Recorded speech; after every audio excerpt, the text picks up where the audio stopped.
Good afternoon, everybody, and welcome. We probably have some more people filing in, but it's good to see you this afternoon.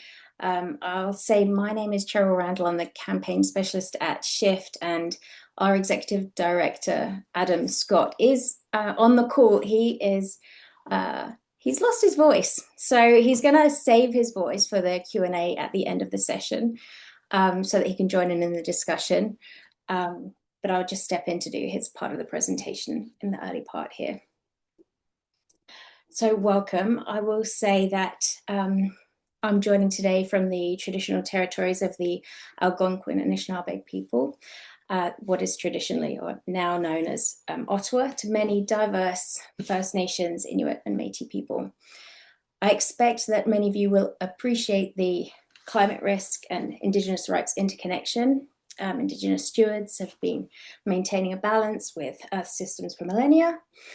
And now that we are experiencing destabilizing climate impacts, Indigenous communities are, of course, impacted often first and most severely. As we wind up the fossil fuel era and move into this new energy system, Indigenous sovereignty must be respected.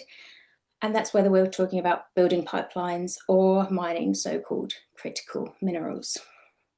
For years, Shift has undertaken an analysis of which pension funds have policies in respect to free, prior and informed consent in line with the United Nations Declaration on the Rights of Indigenous Peoples. And I'll put the link to that in the chat shortly. Oh, thank you, Adam. I will note that Canada Pension Plan does not have such a policy, and this was the focus of a number of questions at their public meetings in the fall. Pictured here is Wet'suwet'en Hereditary Chief Namox. He attended the meeting in person in Vancouver and was invited to ask the first question. And we strongly support Chief Namox's call for our National Pension Manager to adopt an Indigenous rights policy that ensures it obtains the free, prior and informed consent where investment decisions affect traditional territories, and to include this commitment in its proxy voting guidelines.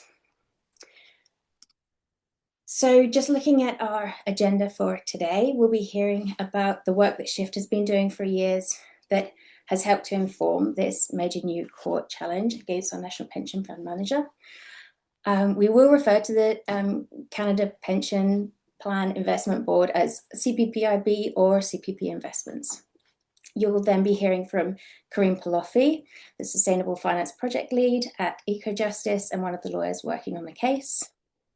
After that, you'll be hearing from two of the young Canadians who are applicants in the case and their motivations for filing the lawsuit. I'll then pass it over to my colleague, Patrick DeRoshi, who will give more details about CPP's Investments' approach to climate risk and significant investments in the cause of the climate crisis, fossil fuels. We will aim to finish our prepared remarks after about 45 minutes so that we have time then for questions and discussions, which Patrick will moderate. And you can ask any questions anytime using the Q&A function in the webinar, and we'll answer questions after the presentation. As you will have seen, the webinar is being recorded, and we will share the slides and the recording after the webinar. So quickly, a little bit of background on Shift.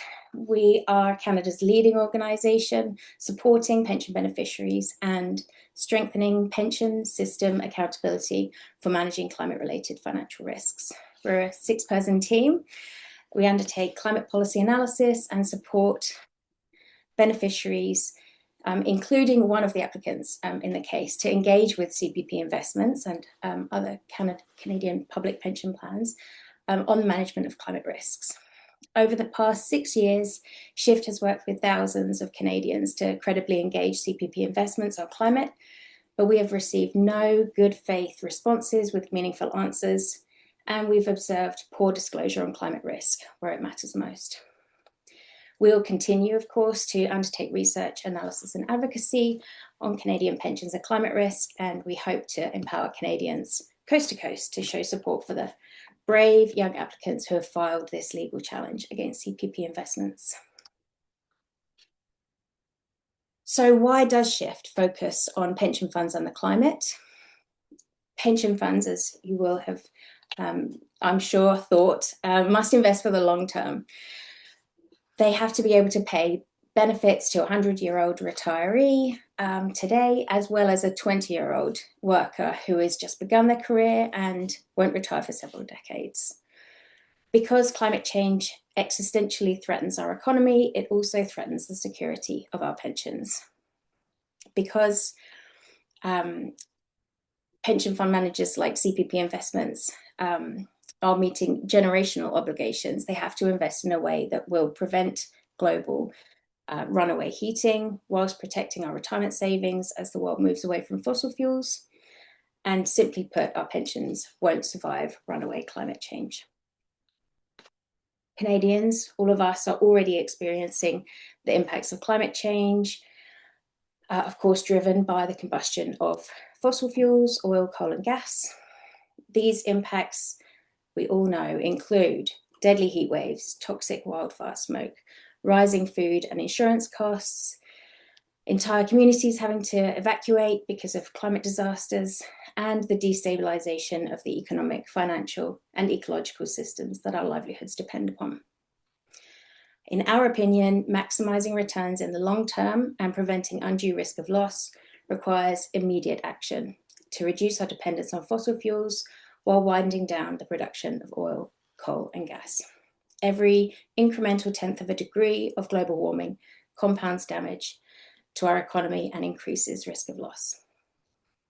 So we see the need to manage the financial risks of climate change as particularly important for pension managers like CPP Investments, which oversees a $777 billion portfolio invested across the global economy. CPP Investments is what we call a universal asset owner, manages a highly diversified global portfolio, owns significant parts of the real economy, infrastructure, real estate, and physical assets, Canada and all over the world. And it makes CPP Investments both particularly exposed to and distinctly responsible for managing climate change and its impacts. And just to underscore why this matters, every Canadian outside of Quebec is a member of the Canada Pension Plan. We don't have a choice in the matter. If you're a working Canadian, a portion of every paycheck you earn goes directly into the CPP. And if you're retired, you're collecting a pension from the CPP to support your retirement income. So every decision CPP Investments makes affects the financial future of over 22 million Canadians. Unfortunately, at Shift, we don't see CPP Investments investing in a way that protects our retirement security in the face of this worsening crisis. So on this slide, you'll see various types of financial risk that climate change creates for pension funds like CPP Investments. The fund has tended to focus mainly on how its investments are exposed to physical risks, increasingly powerful storms, floods, heat waves, wildfires, droughts that damage infrastructure and disrupt supply chains.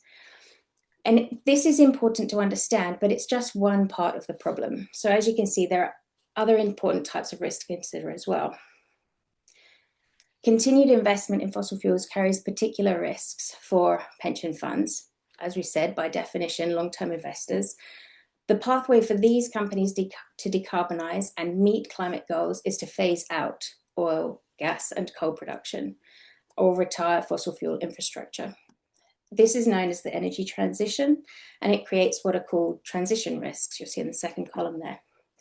And this exposes CPP to financial risks as companies lose value or they become stranded as the energy transition accelerates. So for an example, electric vehicles reducing demand for crude oil. This means investing in fossil fuels in 2025 is a risky gamble that bets against the energy transition.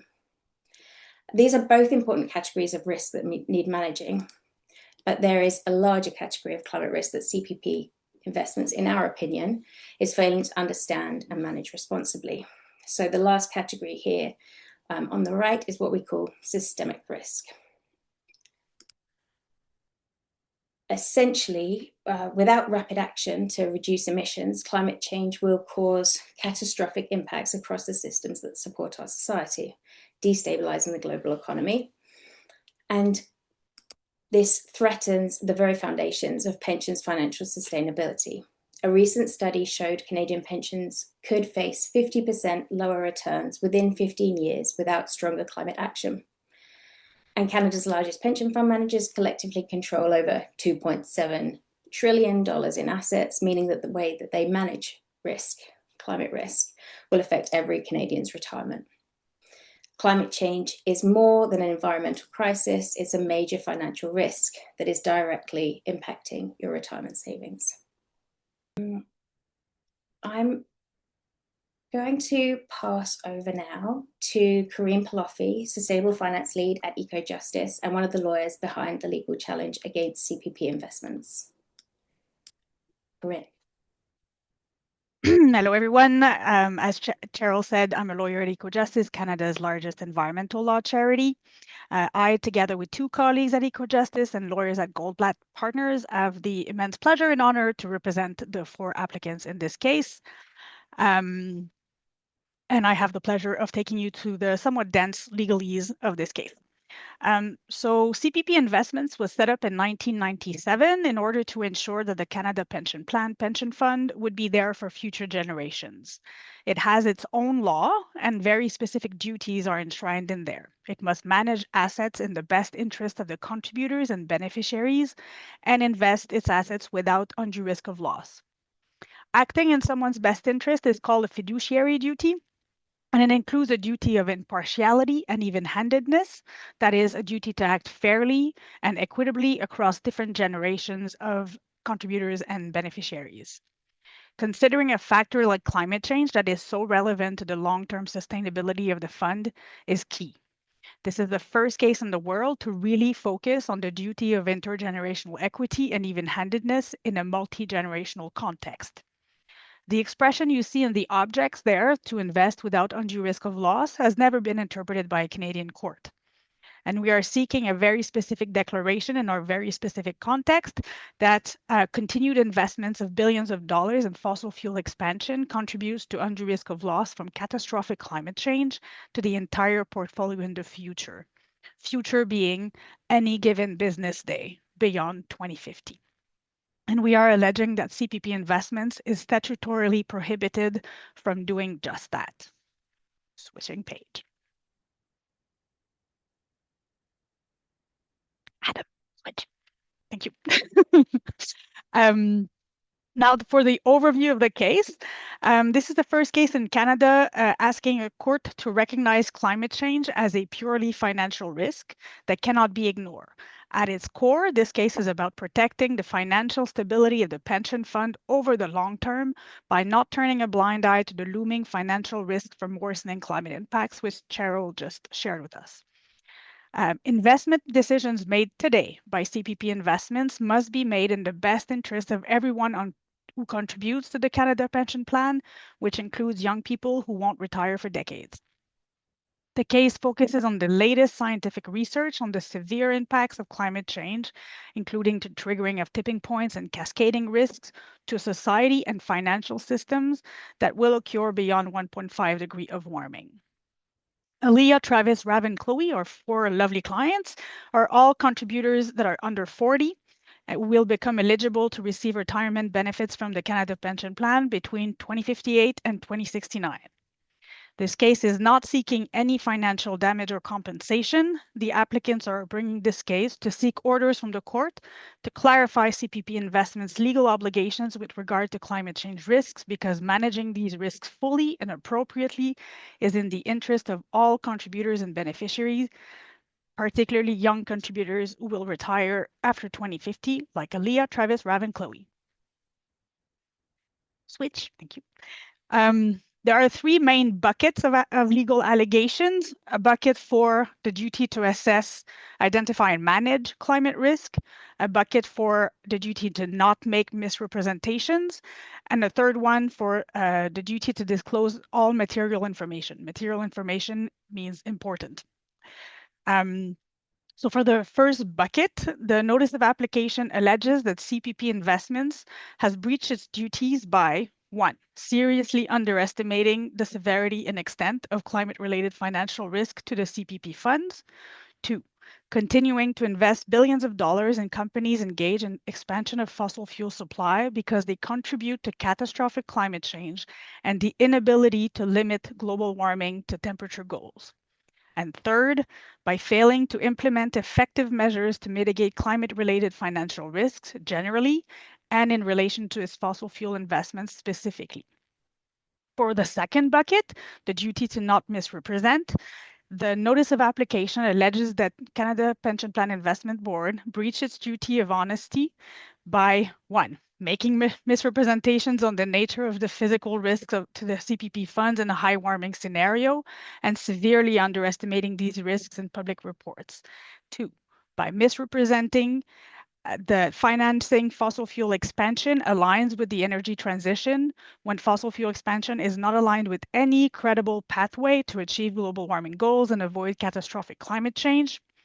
Three, by misrepresenting that portfolio emissions have gone down when they do not measure the scope 3 indirect emissions of their invested company, where we know that these scope 3 emissions are the largest by far source of emissions for fossil fuel companies. And four, by misrepresenting that the Canada Pension Plan Investment Board has a sustainable energies portfolio where roughly a third of that portfolio is actually invested in fossil fuels. Whoops. Are we missing a slide? Thank you.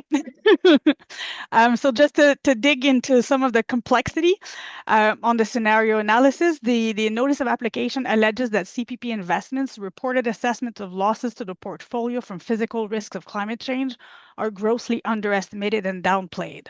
So basically, they estimate a 4% net present value hit in the most punitive scenario. That's a quote from their 2025 report.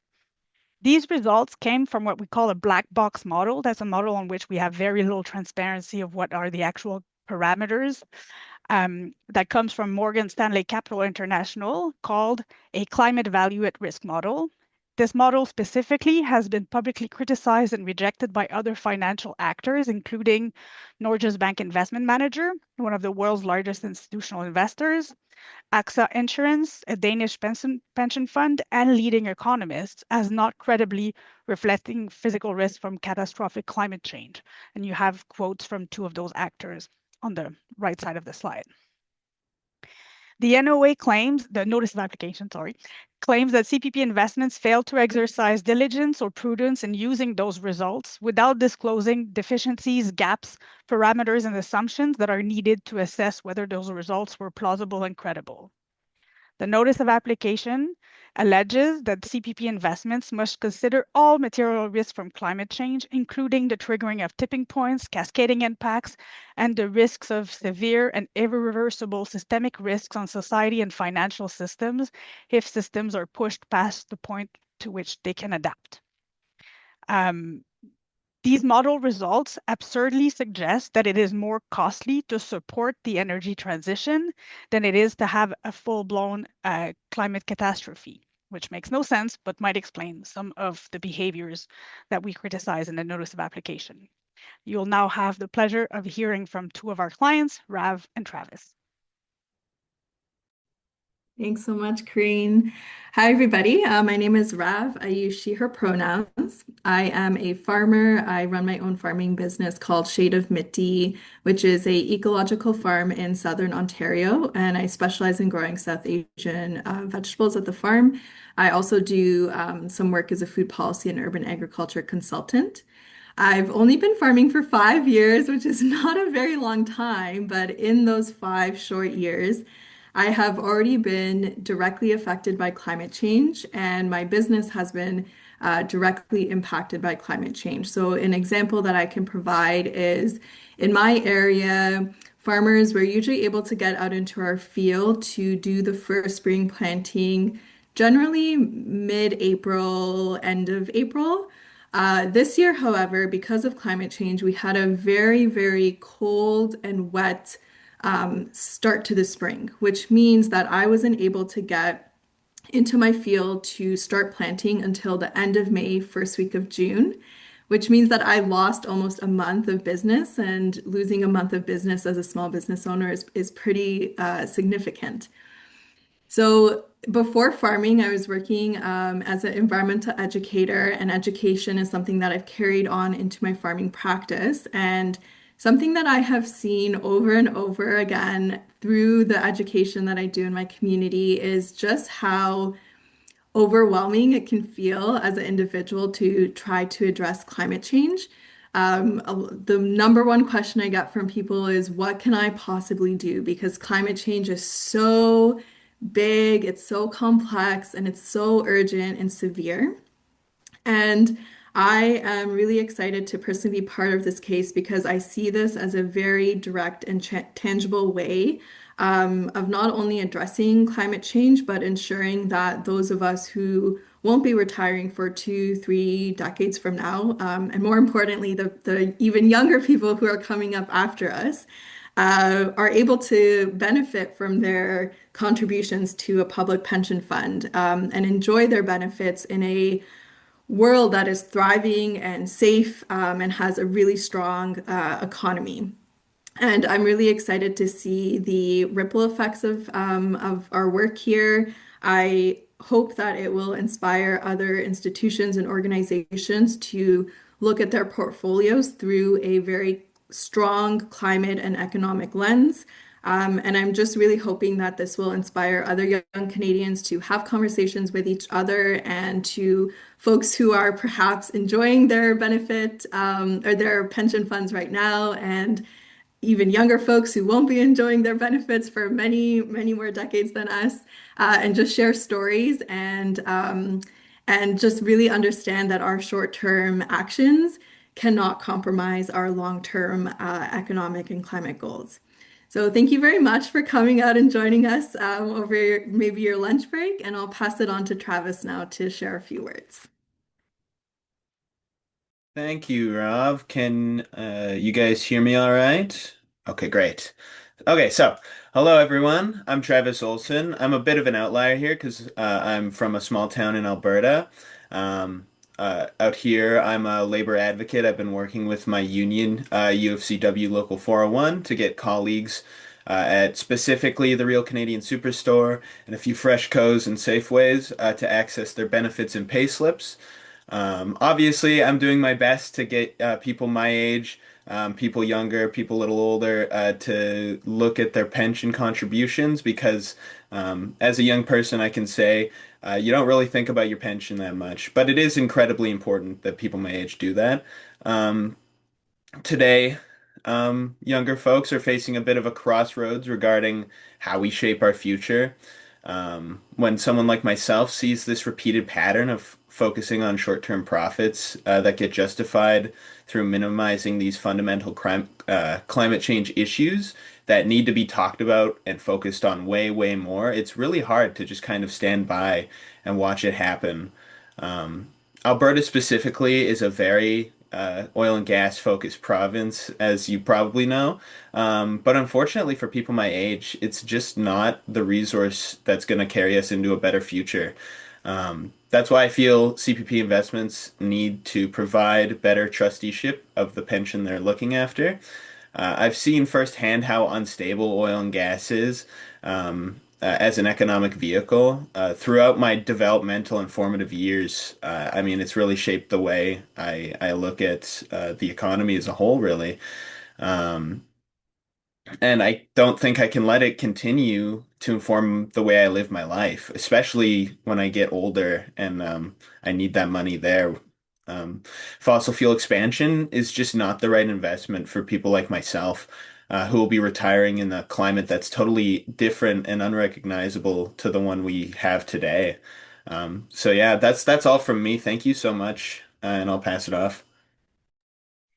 Thanks so much, Travis, Rav, and Karine, for bringing your perspectives. Very much appreciated today. I see a few questions in the Q&A, and I just want to encourage, if you've been listening and you have some questions, then please do add them into the Q&A there, and we'll get to them shortly. Now I'm going to pass over to my colleague Patrick, and he's going to give a little bit of a deeper dive on CPP investments. Thanks, Cheryl. And yeah, thanks so much to Rav and Travis for being here today and for your leadership in filing this landmark legal challenge. It's unfortunate that you're having to spend your 20s taking up this court challenge against one of Canada's largest financial institutions, especially one that's responsible for investing in your best interests. So we're truly grateful for your willingness to stand up for Canadians and ensure our national pension fund is investing in a safe climate future for all of us to retire into. I'm just going to provide a bit more backgrounds info about CPP Investments, what it is, how it works, how it falls short in its approach to climate risk, and how its continued investments in fossil fuels, in particular, could undermine our retirement security based on some of SHIFT's research and analysis. So the money Canadians put away each year isn't actually enough on its own to pay for our eventual pensions. To get enough funds to do that, the money needs to grow by generating financial returns, which is where CPP Investments comes in. The Canada Pension Plan can face a shortfall and have trouble paying out pensions in the long run unless it continues to grow. Your pensions aren't just sitting there. These assets are invested by a highly sophisticated investment manager in real companies, infrastructure, stocks, bonds, index funds, and a number of other financial products. Because of its size and globally diversified portfolio, CPP Investments is what's known as a universal asset owner. It owns so many companies, assets, and securities that its portfolio is representative of the entire economy in financial markets. So universal asset owners can't diversify away from systemic risks like climate change because they actually own the real economy. The CPP is the sixth largest pension fund in the world. Like Cheryl said, it's almost $800 billion in assets under management now. It is an independent investment manager that is arm's length from the government, but is ultimately accountable to parliaments and federal and provincial finance ministers under legislation called the Canada Pension Plan Investment Board Act. And this legislation sets out CPP Investments' purpose and mandate, which is to invest in the best interests of Canadians and invest CPP with a view to achieving a maximum rate of return without undue risk of loss. So just remember that these are your deferred wages, and CPP Investments works for you and every Canadian that's a member. Since SHIFT started working with plan members to push for better management of climate risks, we've seen some real progress across the Canadian pension sector. We release an annual report that assesses how 11 of Canada's largest pension plans are managing climate-related financial risks. We also include some analysis of pension funds in other countries to demonstrate leadership and how Canada's pension funds might be falling short. And of the 11 largest pension funds in Canada, 6 are now committed to net zero by 2050 or sooner. A number have set targets for climate-aligned investments. A handful have started putting some limits on fossil fuel investments. And another 6 don't have any fossil fuel entangled directors on their boards. And we'll talk a little bit more about that in a few minutes. A few years ago, we saw some real progress from CPP Investments. It disclosed some meaningful steps to understand and respond to climate risks. In February 2022, CPP Investments committed its portfolio to net zero emissions by 2050 and made a commitment to invest $130 billion in what they call green and transition assets by 2030. CPP Investments has invested billions of dollars in climate solutions like renewable energy, green real estate, electric vehicle supply chains, green bonds, energy storage, and other low carbon companies and technologies.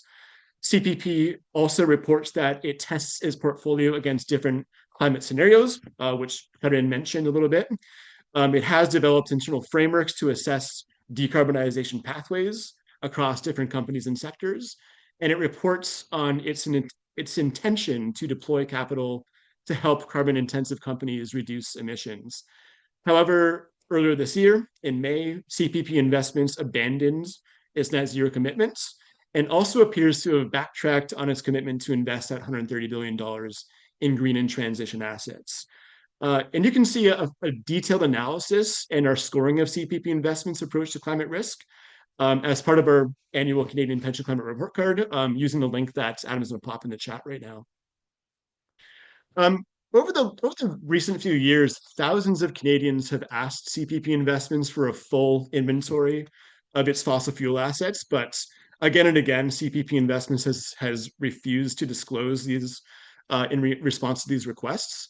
Most recently, CPP executives acknowledged that 3.5% of the portfolio was invested in fossil fuels. That was as of October 2024. So that was about a $22 billion invested in oil and gas at the time. We suspect that this is a significant underestimate that only includes fossil fuel producers. It ignores CPP Investments' significant holdings in assets like pipelines, LNG terminals, oil and gas storage, and other fossil fuel infrastructure in companies, as well as investments in private equity firms that finance oil and gas expansion.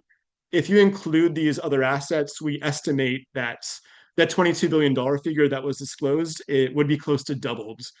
So we've done our best to map the CPP portfolio and inventory its fossil fuel assets. On this slide are some of the private companies that CPP Investments directly owns stakes in, and often has senior staff on the boards of these companies. Some of these companies are part of the sustainable energies portfolio when they appear to be anything but sustainable. And Karine mentioned a bit about that before. So these companies include oil and gas producers in California, Ireland, and Western Canada, oil and gas pipelines, storage infrastructure, and LNG terminals in Alberta, Mexico, Spain, and the US, gas plants, largely to power the growth of AI data centers, and also these opaque private equity funds that eventually are used to finance fossil fuel expansion. And just in the last year alone, we estimate that CPP Investments made at least $7 billion in new commitments to fossil fuels.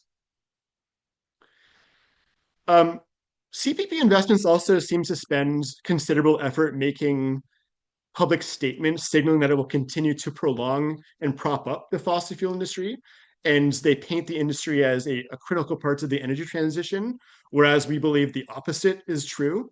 We've documented numerous instances in the last few years of CPP executives refusing to acknowledge the scientific consensus on the need to phase out fossil fuels while they pledge to continue investing in the industry. For example, in its 2023 Sustainable Investment Report and accompanying documents, CPP Investments rejected fossil fuel divestment 11 separate times. It has no exclusions on new investments in coal, oil, gas, or related fossil fuel infrastructure. And just as an example, earlier this fall, the CEO of CPP Investments told the Financial Post that the fund likes oil and gas pipelines. The fund's board of directors itself is entangled with the fossil fuel industry. Several directors appear to have financial interests in the expansion of oil and gas and do not appear to have the climate literacy to take the measures that are needed to avoid climate disaster. So as of today, 3 of 12 Canada Pension Plan board members, or 1/4 of the board, are either directors or executives of fossil fuel companies. Other CPP board members have longstanding ties to some of Canada's largest financial institutions, which are some of the biggest financiers of fossil fuels in the world. So for example, one CPP director also serves on the board of the Royal Bank of Canada, while CPP's board chair is the former president and CEO of Sun Life, which is the single largest investor in fossil fuels among all financial institutions in Canada. So it really just raises the question, should we really expect these executives and directors who have financial interests in and legal obligations to oil and gas companies and their financiers to actually be making the right decisions when it comes to managing climate risks and responding to the climate crisis? And all of this explains, of course, why CPP Investments has found itself near the bottom of our annual ranking of Canadian pension funds. CPP Investments will likely see its score drop again on next year's report card following its decision this year to abandon its net zero commitments just 3 years after making it in 2022. As my colleague Cheryl stated, Shift is not party to this legal challenge, but we will continue our efforts to educate Canadians about the climate-related risks and opportunities facing the Canada Pension Plan. We'll continue to do our research, analysis, public communications, digital engagements, organizing, and advocacy. We track everything CPP Investments and its fossil fuel portfolio companies say and do. And we'll continue to empower Canadians to support these young people in their legal challenge and shine a light on how CPP Investments is investing our national pension funds. And we want CPP members from across the country to join us. So we'll be hosting a national organizing call next Tuesday, December 2nd, 1 o'clock Eastern, 10 a.m. Pacific. Please email us at info@shiftaction.ca if interested in joining that organizing call. And you can take the first step right now in this advocacy by using our online action tool to demonstrate your support for these young Canadians and sending a letter calling on CPP Investments to stop fueling the climate crisis with our pensions. This means recommitting to net zero emissions by 2050 at the latest, developing a comprehensive, credible climate strategy, phasing out fossil fuel investments, and protecting our financial future. Shift also just launched a new website last month with all of our research and analysis on CPP Investments, its approach to climate risk, and its investments in fossil fuels. This includes an FAQ page about the legal challenge if anyone wants to do some further reading. And with that, I'll pass it back over to my colleague Cheryl to wrap things up, and then we'll get into some Q&A, which will include my colleague Adam Scott and his raspy voice right now. Thanks. Thanks very much, Patrick. So CPP Investments has signaled that they intend to fight this legal challenge. As you can see, kind of highlighted on the screen there, they said that an action against CPP Investments and its efforts to maintain the sustainability of the CPP is an action against the retirement security of 22 million Canadians. And they followed that up saying that they intend to do whatever is needed to uphold their interests. Frankly, it's unfortunate that CPP Investments sees it this way. The claims being made by these young Canadians are themselves designed to protect the sustainability of the CPP and the retirement security of 22 million Canadians in a safe climate future. The climate crisis is here, we all know this, and our pension funds need to stop pouring fuel on the fire using our own retirement savings. And we hope that this case is a wake-up call for Canada's pension funds, the financial industry, and decision makers. And as I've said earlier, we do welcome your comments, questions, and feedback. I would like just finally to once again say thank you to Karine Peloffy at Ecojustice for taking the time to be here today, Rav and Travis, the young Canadians who filed the legal challenge to protect our pensions in the era of the climate crisis.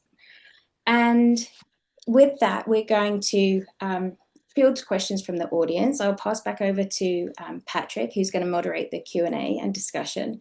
And of course, we would encourage anybody, if you want to reach out to us, you'll see it in the chat there. I've put lots of links in this last little section, so feel free to reach out to us whenever you can. So over to you, Patrick. Yeah, thanks, Cheryl. And thanks again to Karine for being here and for the leadership from Travis and Rav today. I think Adam's going to jump back on here as well to do some Q&A discussion, and we have several questions in the chat. So I might just start from the top and maybe try to put some of these similar questions together. But starting at the top, is there any known ask of the CPP to employ an unbiased third party, like a citizens assembly or environmental scientists, climate scientists, et cetera, to guide any investments within the CPP funds? Yeah, and I'm going to try to speak here a little bit, but it's pretty brutal, so I'm very sorry about that. The short answer to this question is no. There's no process for that in place.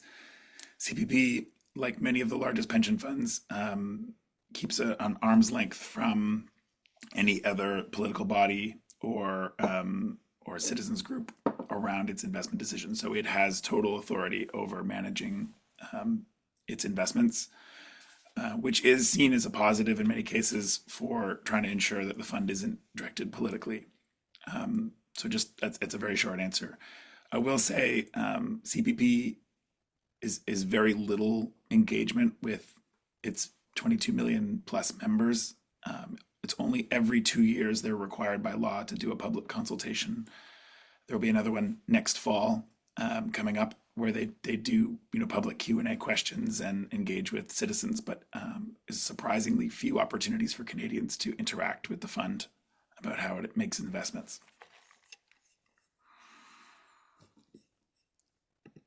Thanks, Adam. I might group together a couple more legalese questions that Karine might be well positioned to answer. So first one, just really simply, suppose the court issues declaratory relief that the claimants are seeking, what would be the consequences? Maybe that's not so simple. I'll try to answer in a simple manner. Well, first, yes, we're seeking clarification on the legal duties because these laws, including the law that governs the Canada Pension Plan Investment Board, are pre-existing. They were made to ensure the long-term sustainability of these funds, but also to preserve the financial stability of our financial system.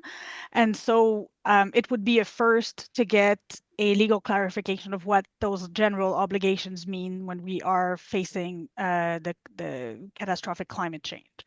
The decision would only apply directly to CPPIB, but we think that some findings of facts that the court will be asked to opine upon could have a broader implication for other actors.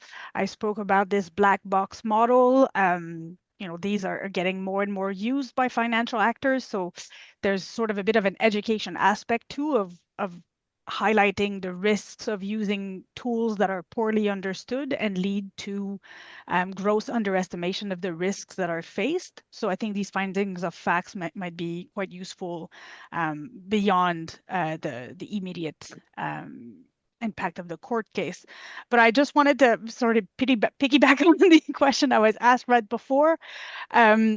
There are no asks in the current law, but before Parliament there's a bill called the Climate Aligned Finance Act, and its second iteration has been introduced in this Parliament. The initial version would have required to have a climate expert on the board of CPPIB, so maybe guaranteeing that what we're seeing now could not happen. And the leading pension funds in the world, that's what they're doing. They're partnering with climate scientists to ensure that their climate scenario analysis is plausible and not divorced from climate science, which is a bit of a problem with attempts to put a precise dollar value on climate catastrophe.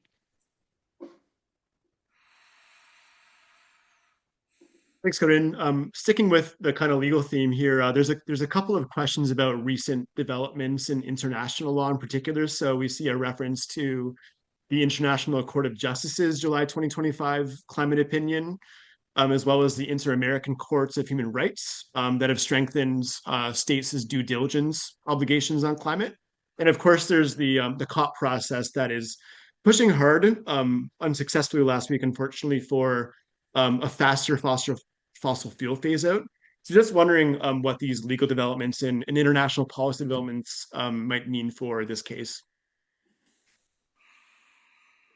Well, as it stands, our notice of application does not put forward arguments that relate to the Canada Pension Plan Investment Board as being an arm of the state, and the recent international court ruling applies to states. Where it is, however, relevant is the risk of litigation on major polluters. So either indirectly, the international court did find that states could be sued for permitting fossil fuel projects or subsidizing fuel projects. So that might have an impact on the transition risks of fossil fuel investments. And a German court also recently found that fossil fuel polluters could theoretically be held liable for the damages that they create. So these international legal developments definitely inform the rise of one climate risk, which is liability risk. It was a specific risk that was mentioned by Mark Carney when he was then governor of the Bank of England in that iconic speech, The Tragedy of the Horizon. But recent research from the University of Oxford Sustainable Law Program found that most investors are flying blind to this risk of climate litigation, even as these cases multiply. There's, I think in the notice of application, we mentioned CPPIB's investments in Exxon and Chevron. There's about 20 cases in the US alone by local governments against these two corporations for climate-related harms. And therefore, we think it's a potentially very important risk that CPPIB should be looking for.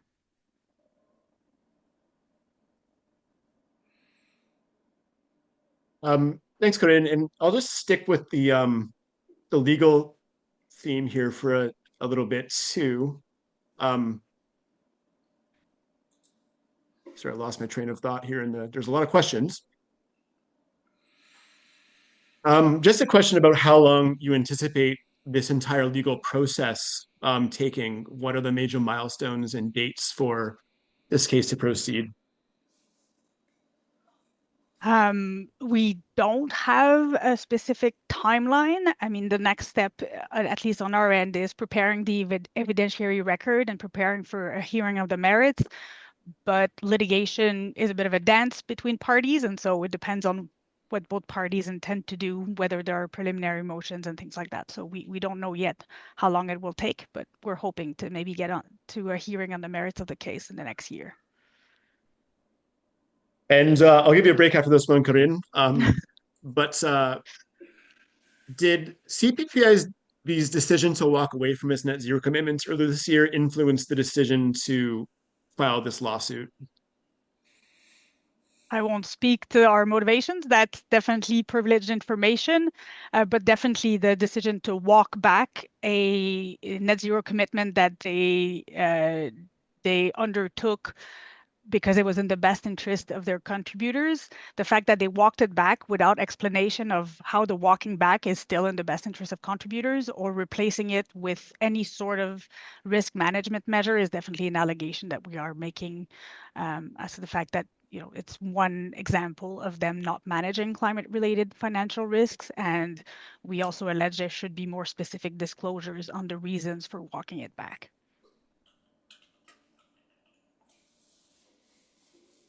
Great. There's a really technical question here that shows up for people that have maybe read the notice of application, but there's reference to MSCI CVAR model that's used by CPP Investments and other pension funds. Just wondering if there's other models that Shift or folks at Ecojustice, other experts might consider to be a better, more robust climate modeling stress test tool.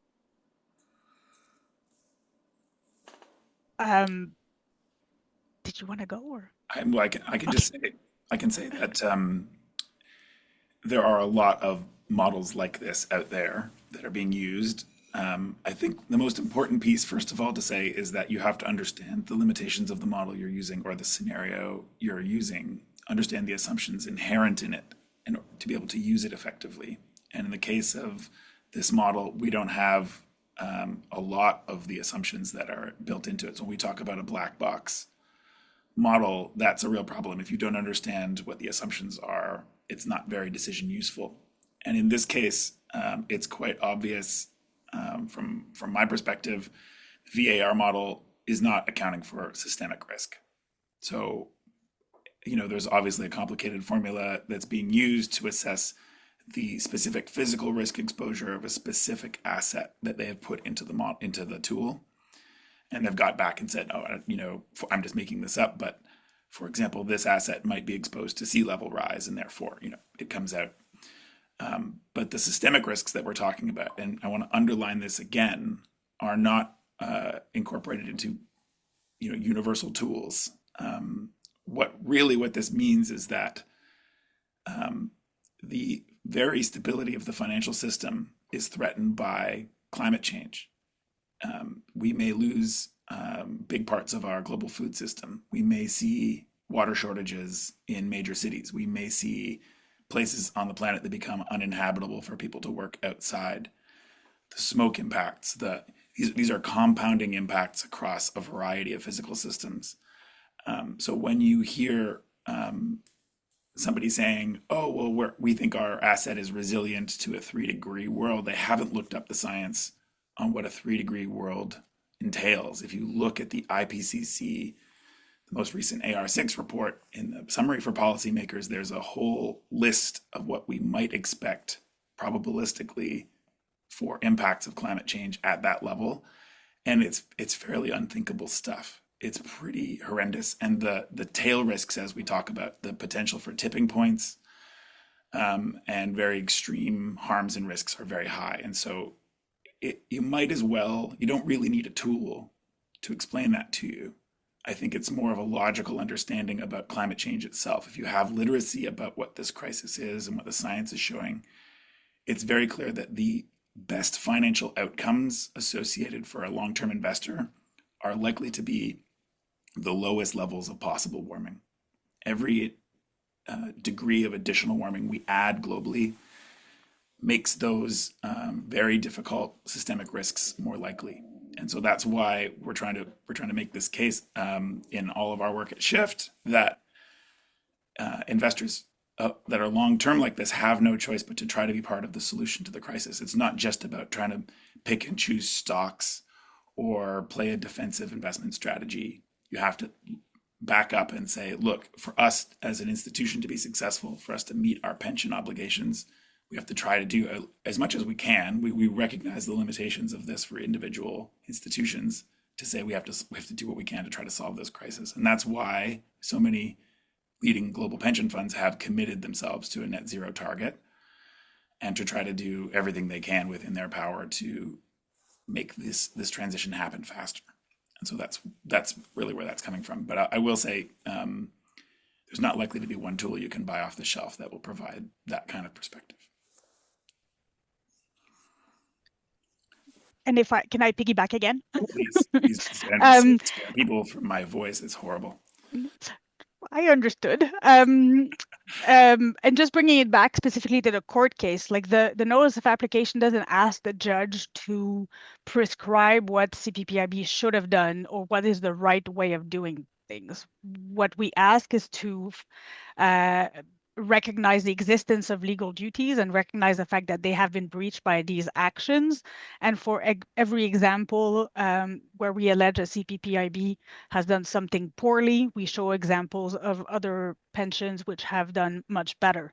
In this space, the pensions that are doing better are using narrative reporting.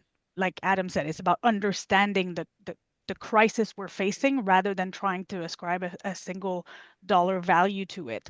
And I guess if anything, this court case is a bit of a cautionary tale of reducing what should be fruitful scenario analysis of trying to imagine futures and prepare for them to a simple, I'll plug numbers in a model, it will spit out the number and that's enough. Like that's definitely not what we think a prudent long-term investor should be doing.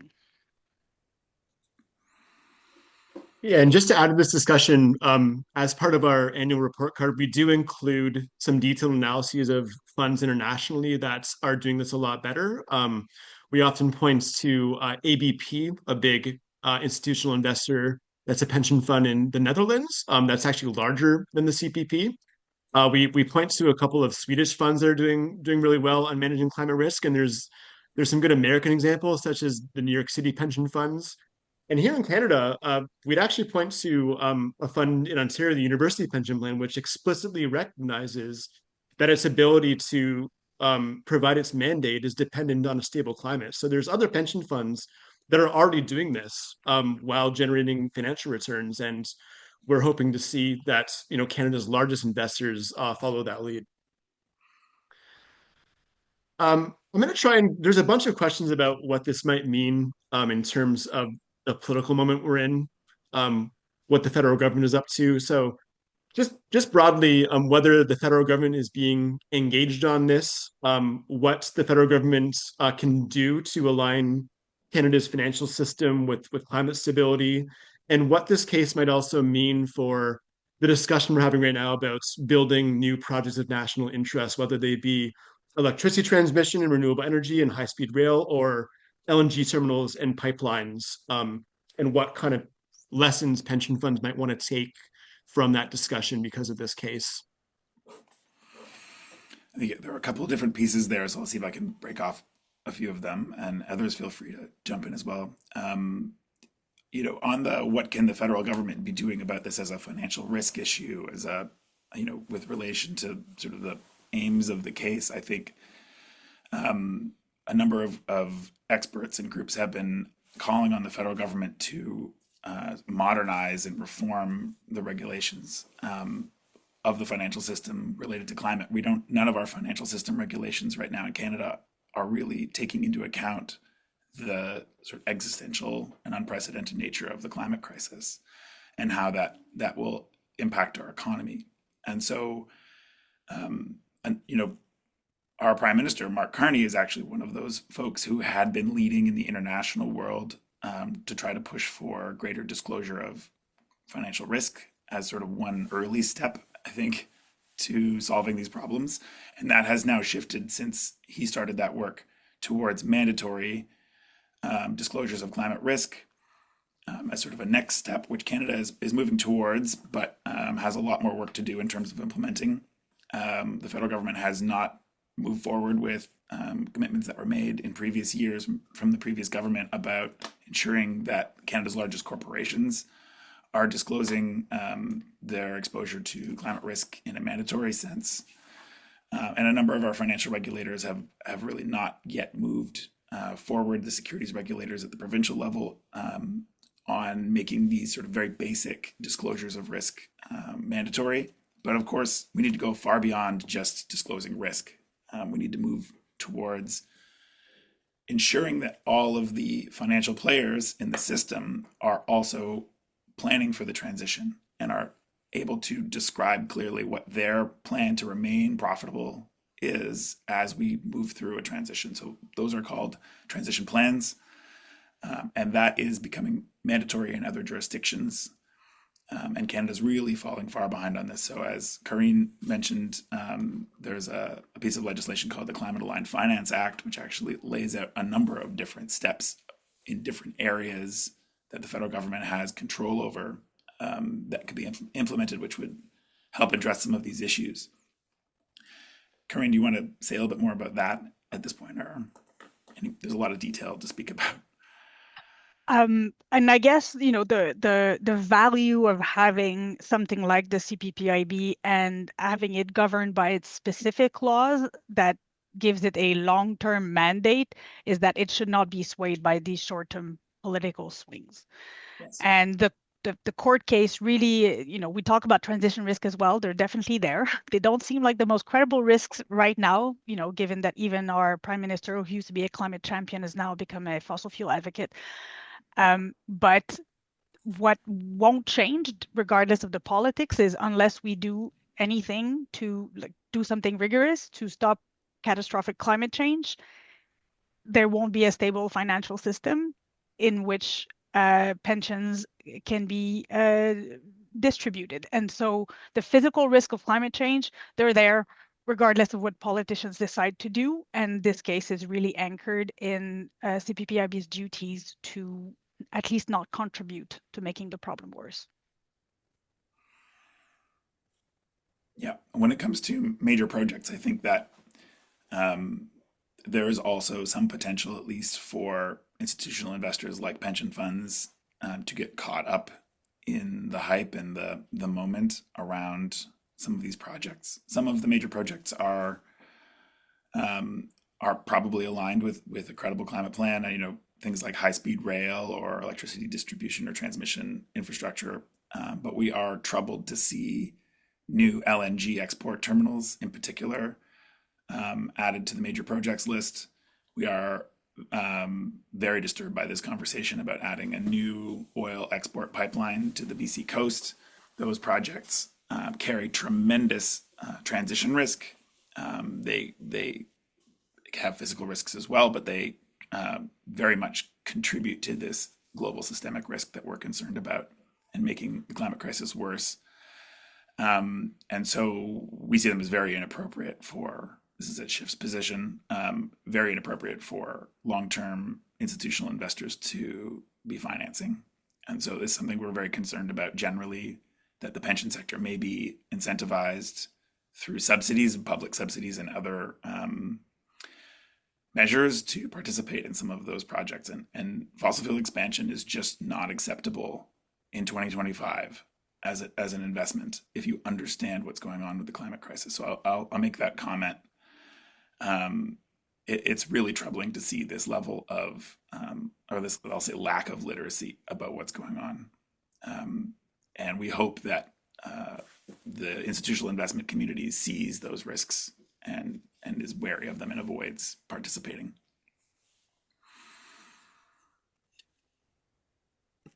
Great. We've gone over time here. I want to be respectful of people's time. So I might just end off with funneling together a few questions about what Canadians can do. we have questions about how they can directly engage the CPP. Canadians that share the concerns raised here about how CPP Investments is managing climate risks, how can they get involved? Yeah, so we mentioned earlier in the call, in the meeting, that we're going to be doing a lot more work on this. We have a lot of plans at Shift to speak to more Canadians about this and to organize more pressure. CPP works on our behalf. It is our money that they're managing, and we don't have a choice as to who manages that or how it's managed. I will say, for good reason, CPP is not likely to take advice or should not take advice on specific investments. What we really want to engage them on is a credible strategy and the level of governance that they need to have in place to meet their obligations. And so that's where we're going to focus, I think. And we encourage Canadians to speak out and to engage them constructively and directly. And we have digital tools which are in the chat where you can start that journey. So if you use our action tool to send them a letter, that allows us to follow up with you, and we will have more opportunities to engage and to be involved in pushing on this going forward. And as I said, we're going to have some more calls going forward. So yeah, I think that's what I can say at the moment. But I can say also that Shift has been working on engaging constructively with pensions for many years now, and we have seen the effect of that engagement on a number of pension plans, many of which have actually taken much more credible action on climate change. So this does work. It is effective, and that's where we're headed. So I hope you'll join us. Thank you, everybody, for coming to our webinar to learn a little bit more. We're always happy to chat and answer questions. And I thank you for tolerating my very hard to hear voice, and to thank my colleague Cheryl for stepping in to read my remarks as well. So thanks to everybody. Do you want to wrap it up there, Patrick? Sure, yeah. Just to say, there are a few questions we didn't get to. Please feel free to email us at info@shiftaction.ca with any questions. Some were like extremely detailed that we could probably follow up better in writing. But yeah, just thanks a lot to everyone for joining. Thanks to Rav and Travis for taking the time to be here today, and to Karine as well, and the folks at Ecojustice and Goldblatt that are working on this legal case.